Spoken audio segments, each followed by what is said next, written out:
정말 기대하기는 IMF 터져서 철수하고 본 교회에서 후원금이 끊어져서 사역이 휘청하는 선교사가 아니라 자생할 수 있는 그런 선교사님들이 세워지면 좋겠다. 그러한 현지 사역자들이 세워지면 좋겠다 하는 게 저희 이제 생각이에요. 그래서 사실 큰 돈은 아니더라도 생활은 유지할 수 있는, 왜냐면 사실 하나님 나라라는 게 다른 게 아니잖아요. 그냥 그 겨자씨와 같이 작은 씨앗이 내 안에 심겨진 것이고 하나님 나라가 밖에 있는 것이 아니라 내 안에 있는 것인데 내가 가는 곳이 하나님 나라로 펼쳐지는 거잖아요. 그러니까 하나님께서 가장 먼저 좋은 예를 주신 것이 아브라함이라고 생각해요. 아브라함 안에 하나님께서 하나님 나라의 씨앗을 심어주시고 네가 그냥 가라 그러잖아요. 그러면 내가 가서 뭘 할까요? 라고 물어볼 수 있었는데 하나님께서 말씀하신 내용에 다 담겨져 있다고 생각해요. 그냥 가는 게 중요해요.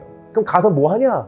우리는 보통 가서 뭐 해야 된다고 생각을 하는데, 물론 하는 것도 중요하지만 해야 될 때도 있지만, 때로는 젊은 청년들이 가서 내가 병원을 세워야 되고 학교를 세워야 되고 내가 교회를 세워야 된다니까 부담이 돼서 안 나가는 청년들이 굉장히 많거든요. 근데 조금 더 쉽게 생각하면 좋을 것 같아요. 하나님 나라가 내가 뭔가를 해서 펼치는 나라가 아니라 내 안에 있는 나라거든요. 그 겨자씨와 같은 그 하나님 나라의 씨앗이 내 안에 있기 때문에 내가 밟는 모든 땅이 하나님 나라의 자국이 묻는 거예요. 그래서 어느 날 돌아보니까 큰 나무가 형성이 되고 그 안에 사람들이 와서 깃들일 수 있는 그런 보금자리가 되더라고요. 그래서 하나님 나라가 내 안에서 내가 가는 모든 곳 현장에서 펼쳐지는 거지, 내가 가서 뭔가를 열심히 해서 세워가는 나라라고만 표현하기에는 좀 너무 치우치지 않았나 생각이 돼요.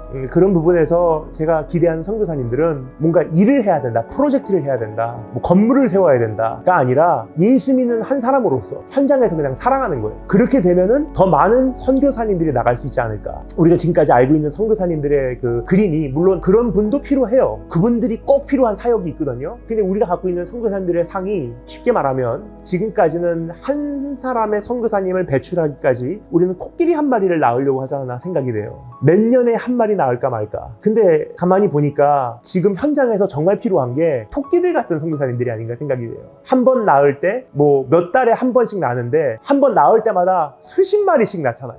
그래 가서 그럼 뭐 하냐? 그냥 살아가는 거예요.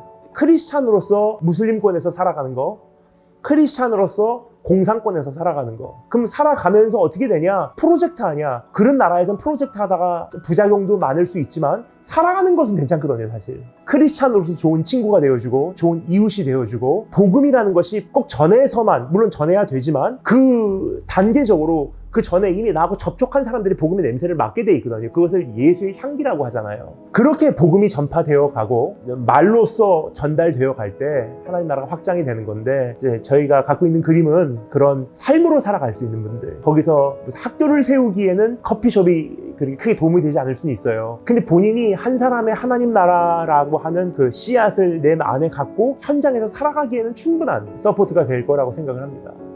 저는 지난 16년 전에 파송을 받으면서 교회에서 저를 큰 금액을, 생활할 수 있는 정도의 금액을 후원한 적이 한 번도 없어요. 사실은 어떠한 큰 금액을 정기적으로 장기간에 걸쳐서 후원하신다고 하는 교회도 있었거든요. 그런데 저는 그걸 다 지금까지 사양하고 그것을 괜찮습니다 하고 왔어요. 그거에 대한 몇 가지 이유가 있어요. 그 이유는, 첫 번째는 저는 선교사이기도 하지만 제가 처음에 받은 그 하나님께서 저에게 주신 역할이 반공개 사역자, 반공개 사역은 완전히 공개된 사역자도 아니고 완전히 비공개로 숨은 사역자도 아니에요. 왜냐면 제가 처음에 중국 선교사로 나가서 사역을 하다 보니까 공개 사역자도 물론 많고 비공개 사역자도 생각보다 굉장히 많더라고요. 공개 사역자는 예를 들어서 유명한 사람들, 강단에서 설교할 수 있는 사람들, 그리고 이제 강단에서 설교해도 안 잡혀가는 곳에 주된 사역의 발판을 놓으신 분들. 근데 비공개 사역자라는 거 하는 것은 이 지하교회에 계신 분들이에요. 근데 문제가 자원은 어디에 많냐? 공개 현장에 많더라고요.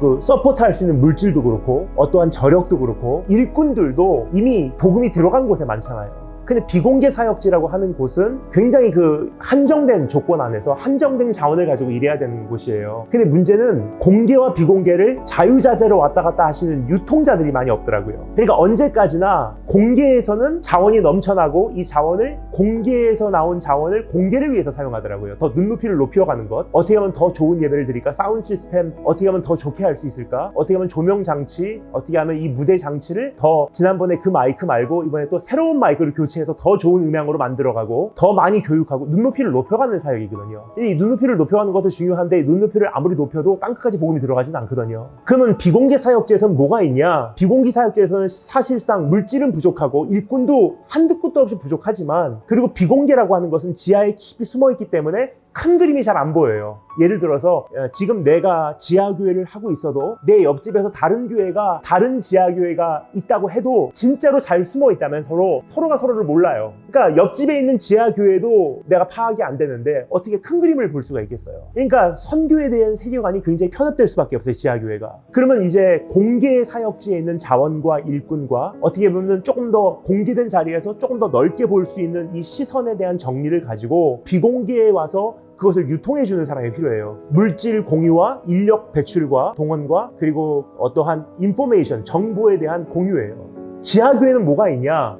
지상교회에 있는 영적 성인병을 치료할 수 있는 치료제가 있다고 생각해요, 저는. 지금 우리가 있는 이 지상교회, 공개사역의 한 가지 안타까운 점은 음식이 없어서가 아니라 너무 많이 먹어서 문제라고 생각해요. 비만증, 영적 비만증, 영적 심장병, 양심이 화인 맞았다고 하잖아요. 말씀을 다양한 걸 너무나 쉽게 많이 듣다 보니까 이제 말씀이 자극이 안 되는 병에 걸려버린 거예요. 그러니까 어떻게 되냐? 더 진한 말씀, 더 자극적인 음식, 그리고 이 말씀을 어떻게 들을까? 마치 음식이 질려서 볶아 먹을까, 튀겨 먹을까, 쪄 먹을까 고민하듯이 말이에요. 그렇죠? 근데 이 성인병을 치료할 수 있는 방법은 다른 게 아니더라고요. 약을 아무리 먹어도 사실 성인병이 치료가 안 되는데, 성인병 치료가 될 수 있는 한 가지가 웰빙식으로 돌아가면 돼요. 그럼 웰빙식은 뭐냐? 옛날에 가난했을 때, 못 먹었을 때 먹었던 음식으로 돌아가면 되는 거거든요.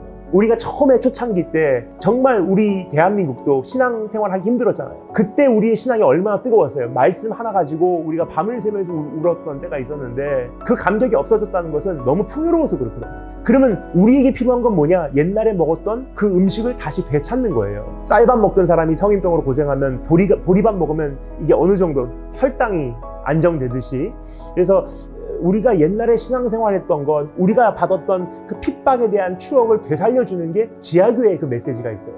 그래서 쉽게 말씀을 드리자면, 청년 집회를 해보면 1시간 반 유명한 강사님이 와서 설교를 하는 것도 중요한데, 그것도 참 귀하긴 한데, 탈북자 청년 한 명이 북한에서 이렇게 신앙생활을 했습니다 하고 10분 나누면 충격이에요, 우리 청년들에게는. 그만큼 영향력이 이미 다르다는 거예요.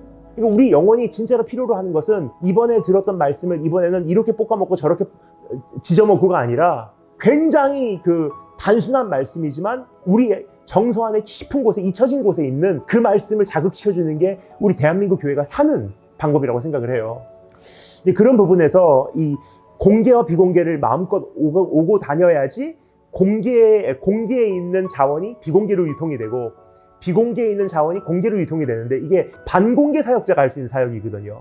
공개와 비공개를 자유롭게 왔다 갔다 할 수 있는. 근데 그거를 이제 제가 처음에 역할로 받았다고 생각을 해요. 근데 이제 그런 부분에서 아마 이 컴퍼스가 이제부터 감당해 나가야 할 사명이 그러한 역할이라고 생각을 하고, 이제부터의 선교사님들도 그러한 역할을 함께 감당해 주신다면 하나님 나라의 많은 이 자원이 잘 유통이 되지 않을까 생각이 듭니다.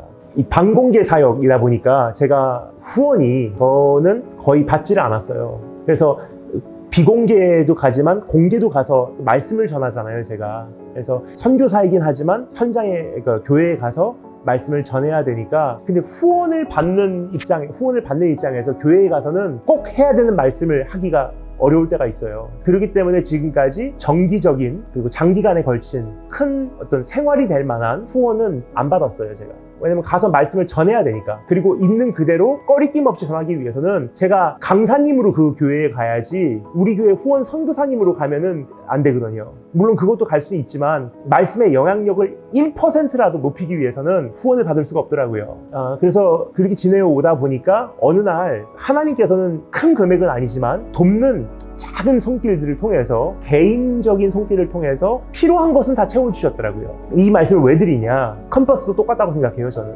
그래서 지금은 저희가 무슨 어떤 특별한 후원이 저희는 지금 구하지는 않고 있고요.